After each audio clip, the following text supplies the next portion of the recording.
The literature and mythology of ancient cultures is filled with accounts of dragons, flying serpents, and other winged lizards. Who then were these flying, fire-breathing creatures that seem to have coexisted with early man, sometimes as his benefactor, but many more times as his tormentor? Perhaps they were just fabulous creatures, the product of man's fertile imagination. On the other hand, it is possible they were the manifestation of something else, of traumatic events so disturbing and deeply rooted in his past that knowledge of their true nature has been subconsciously suppressed and remembered only in allegorical terms. Quite a few civilizations of this world trace their ancestry to such dragon-like lizards or flying serpents. In most cases, they are credited with bringing the benefits of civilization to mankind, and quite often they are described as his actual creator. Ancient man portrayed these creatures as superior beings or gods who could effortlessly move about the skies in their fiery chariots or boats of heaven. They usually lived in a heavenly abode, in a van down by the river, and often descended to interfere in the affairs of man. The earliest and the most important of cultures, that of Mesopotamia, was probably founded by these serpent-like gods.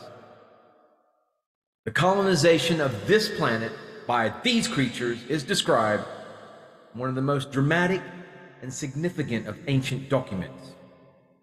It is called the Sumerian King List. Dated to the 3rd millennia BC, this document provides a succession of the kings of Sumer and their successors, the length of their reign since what was to the Sumerians the beginning of time, when their ancestors came here and descended to earth to establish a number of cities on the alluvial plain of Mesopotamia, calling themselves Anunnaki. These Proto-Sumerians are credited with the establishment of Western, if not world, civilization.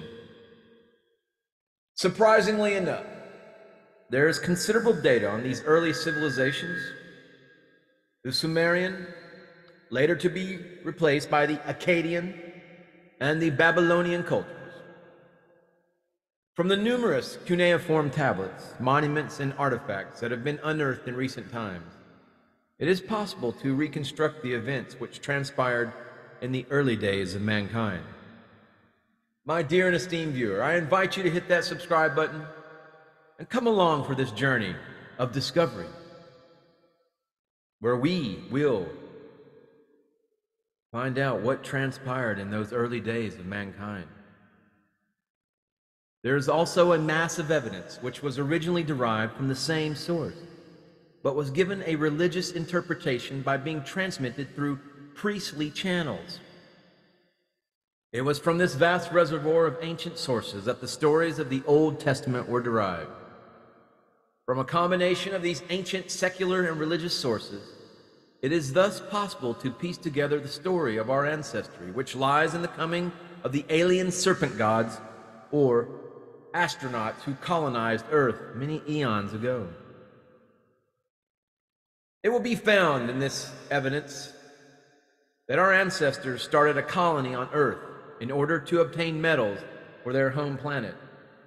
In order to process and transport these metals by air freighter to the orbiting mothership, they built 5 operational cities in Mesopotamia. One of these served as a space launch platform.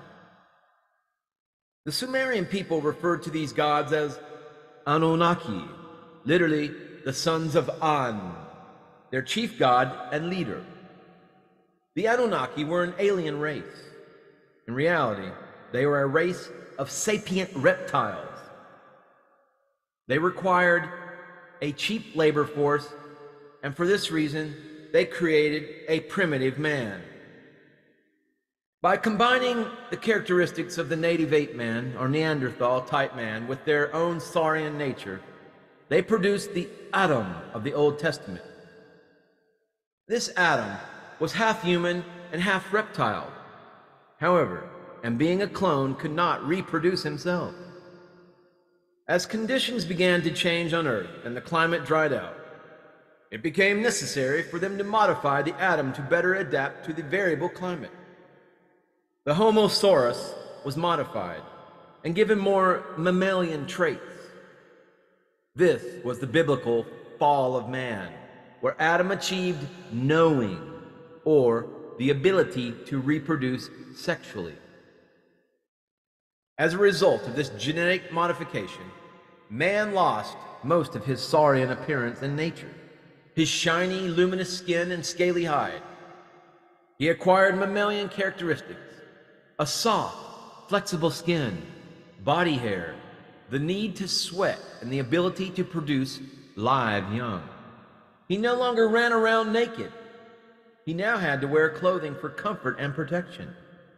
For all purposes, man was now a Homo sapiens. Modern man, or Cro-Magnon man, had arrived upon the scene. Now man soon populated the earth as slaves for these saurian masters. The astronauts who descended to Earth sorely tested him and mated with the daughters of man, known in the scriptures as the Nephilim. They not only produced mixed offspring, but also conducted genetic experiments which went awry and produced many monstrous forms. This was a trying period for mankind, for in this era, he was literally food for the gods. It is the time of the biblical patriarchs and the Sumerian god kings. The turmoil on earth was abruptly ended by the onset of a natural worldwide catastrophe known as the deluge, or Great Flood. At this time, the gods retreated to their spaceship, leaving behind their semi-divine offspring to perish with mankind in the world flood. After the waters had subsided, they descended once more to establish new cities on the plains of Mesopotamia. Again, mating with mankind, they produced a race of semi-divine beings to rule their empire on earth. In addition, a race of warrior gods was established in the lands of the Levant, descendants of the Nephilim, but known by the name of Raphim. This barbaric race plagued humanity for thousands of years and were eliminated as a threat until the first millennia BC. In ancient Mesopotamia, the gods resided in a temple atop a ziggurat, a stepped pyramid raised above the plain, and were shielded from the general public and accessible only to a few trusted priests. Here they ate in privacy, surrounded by curtains, so that even the attending priests could not see them dine. One wonders if their table manners were so atrocious that they had to be hidden even from their retainers. Or was it something more sinister? In the Old Testament, the overriding need for privacy is also true. During the event known as the Exodus, the deity lived in a tent and was never seen, nor did he dine in public. Specific instructions were given to Moses on how to prepare the food, which was left on a grill near the quarters of the deity for him to snack on in privacy. It was forbidden for humans to see him. Moses was told flatly by his God that, "You cannot see my face, for man may not see me and live." And this prohibition against being seen by humans is carried to an extreme throughout the scriptures. It became an injunction of not to make a graven image or likeness of the deity. Thus man is not only banned from seeing what his God looked like, but even to make an image of what he thought he looked like. Why the taboo? Could it be that its appearance would be so foreign and repulsive that it had to be withheld from man? One would logically assume that if the deities were so superior and grand as the scriptures indicate, that they would be flattered and pleased to allow man to see a copy their magnificence. Let me repeat that for you, my dear and esteemed viewer. one would logically assume that if the deities of the Old Testament, Yahweh, the deities of the Old Christian Testament, were so superior and grand as the scriptures indicate, that they would be flattered and pleased to allow to see and copy their magnificence. But that wasn't the case, was it, my dear and esteemed viewer? And I think you know why. Hit that subscribe button. I will be extremely pleased and flattered even to have you join me on this journey of discovery into mankind's reptilian past. I'll know you'll join me on this journey. Hit that subscribe button. Namaste, namaskaram.